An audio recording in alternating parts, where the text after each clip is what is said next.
નમસ્કાર,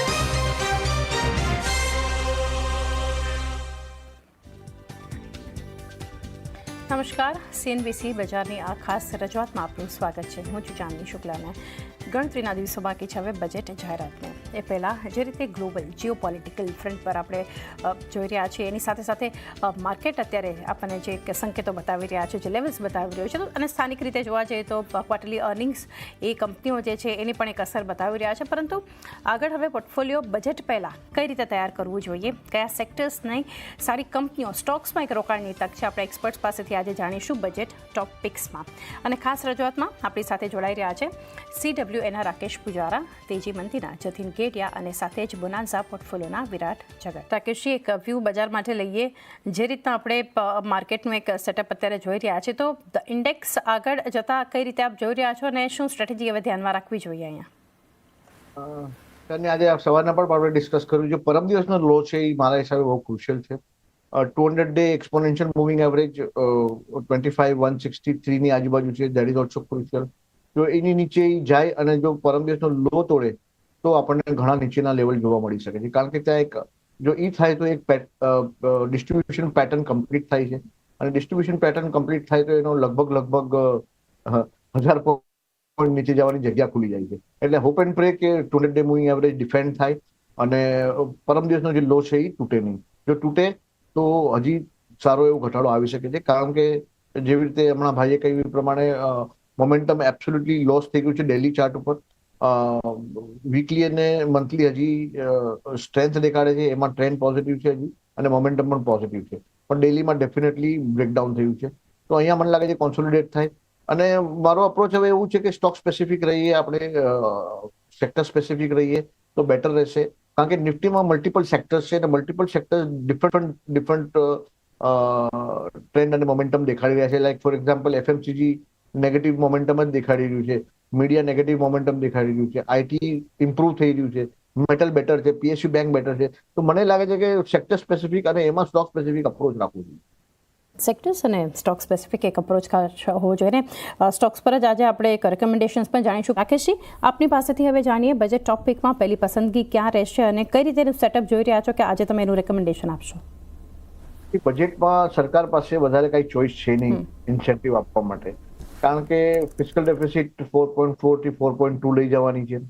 ઓલરેડી કાફી કુછ ફ્રીબીઝ બાકી રહ્યા, એસટીટીનું કલેક્શન પણ ડાઉન છે. એટલે ફિસ્કલ સ્પેસ બહુ ઓછી છે. મારા હિસાબે જ્યાં ચોઇસ નથી એ લોકોને ત્યાં એલોકેશન વધારવું જ પડશે, અને એ છે સેક્ટર ડિફેન્સ. કારણ કે જે હિસાબે જીઓપોલિટિકલ સિચ્યુએશન છે એમાં કોઈ પણ કન્ટ્રી આજે દુનિયામાં ડિફેન્સનું બજેટ ઘટાડી શકવાની કાં તો નહીં વધારી શકવાની પોઝિશનમાં નથી.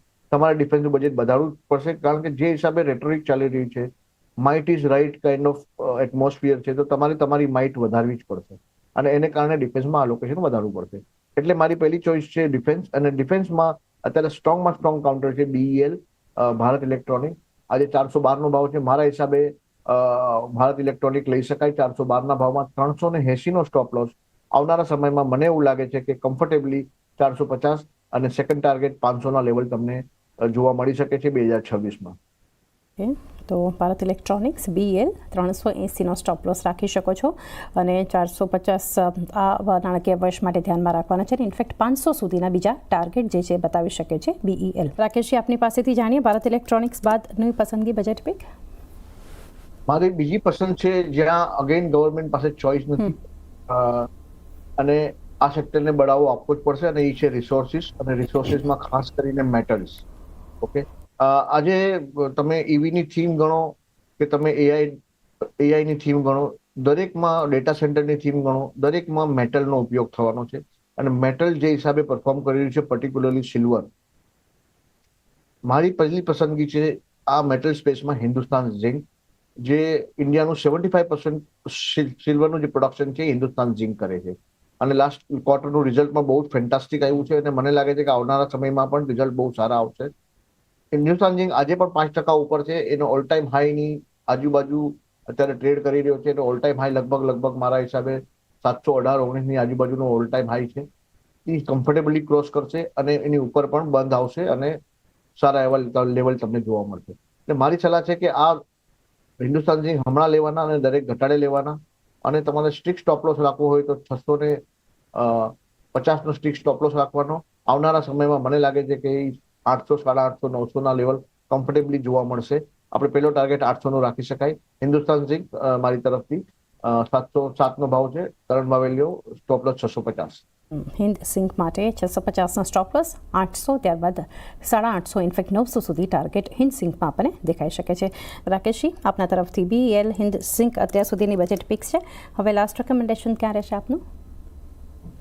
ત્રીજો જે એરિયા છે જ્યાં સરકાર પાસે બિલકુલ ચોઇસ નથી એ છે આર્ટિફિશિયલ ઇન્ટેલિજન્સ. ઓકે, કાલે તમે જો વર્લ્ડ ઇકોનોમિક ફોરમમાં અશ્વિની વૈષ્ણવને જે ઇન્ટરવ્યુ હતો એ તમે જોયું હોય તો એમાં ક્લિયરિટીથી એ લોકોએ કહ્યું છે કે આપણી જે આઈટી કંપની છે જે BPO ટાઈપ સર્વિસીસ આપતી હતી કે અત્યાર સુધી, દે આર પિવટિંગ ટુ AI નાઉ. અને એ આપણને જેવી રીતે જતીનભાઈએ કહ્યું એ પ્રમાણે આપણને આઈટી ઇન્ડેક્સમાં દેખાઈ રહ્યું છે. 200-day મૂવિંગ એવરેજની ઉપર આવી ગયું કમ્ફર્ટેબલી. આ એક નવું સેક્ટર છે જે ઇમર્જ થઈ રહ્યું છે, જે આવનારા સમયમાં નિફ્ટીને પણ સપોર્ટ કરશે. મારી પહેલી પસંદ પણ ટેક મહિન્દ્રા હતી, પણ હવે જતીનભાઈ આપી દીધું છે એટલે હું બીજી પીક આપું છું, અને એ છે HCL ટેક. HCL ટેકમાં બહુ જ વ્યવસ્થિત ફોર્મેશન છે. સારું એવું રાઉન્ડિંગ કમ્પ્લીટ થઈ રહ્યું છે 1718, 19, 20ની ઉપર. ડેલીનું જે ટ્રેન્ડ છે પોઝિટિવ છે, મોમેન્ટમ પોઝિટિવ છે, બધી મૂવિંગ એવરેજ રાઇઝિંગ છે. વીકલી ચાર્ટમાં પણ સારું એવું ફોર્મેશન છે. મારા હિસાબે HCL ટેક તમારા પોર્ટફોલિયોનો પાર્ટ હોવો જોઈએ, અને પોર્ટફોલિયોનો પાર્ટ છે એટલે હું સ્ટોપ લોસ પણ થોડો ડીપ આપીશ અને ટાર્ગેટ પણ થોડા સ્ટીપ આપીશ. કરંટ ભાવથી લ્યો 1550નો સ્ટોપ લોસ. આવનારા સમયમાં મને લાગે છે કે HCL ટેક 2000નો ભાવ થઈ શકે છે. ઓકે, તો HCL ટેક આ કાઉન્ટર 1550ના સ્ટોપ લોસ સાથે પોર્ટફોલિયોમાં ખાસ સમાવેશ કરવાનો છે, અને 2000 સુધીના ટાર્ગેટ જે છે આ સ્ટોક આપને બતાવી શકે છે. રાકેશજી, આપના ડિસ્ક્લોઝર્સ? ચંદ, તમને ખ્યાલ છે અમે લોકો સ્મોલ કેસ અને બીજા પ્લેટફોર્મ પર મોડેલ પોર્ટફોલિયો ચલાવીએ છીએ અને ટ્રેડિંગ માટે એડવાઇઝરી પણ ચલાવીએ છીએ. તો હોઈ શકે કે અમારા ક્લાયન્ટને ટ્રેડિંગ અથવા ઇન્વેસ્ટમેન્ટ માટે આજના ડિસ્કસ કરેલા સ્ટોક રિકમેન્ડ કર્યા હોઈ શકે અને એમની પોઝિશન ત્યાં હશે એવું માનીને ચાલવું. રાકેશજી તરફથી જે સ્ટોક્સ છે બજેટ પિક્સમાં એ જાણીએ તો BEL સૌથી પહેલાં 380નો સ્ટોપ લોસ, 450, 500 ટાર્ગેટ માટે. ત્યારબાદ હિન્દ ઝિંક માટે 650નો સ્ટોપ લોસ રાખો, 800, 850, ઇનફેક્ટ 900 સુધી ટાર્ગેટ બતાવી શકે છે. અને છેલ્લે HCL ટેક 1550નો સ્ટોપ લોસ, 2000ના ટાર્ગેટ.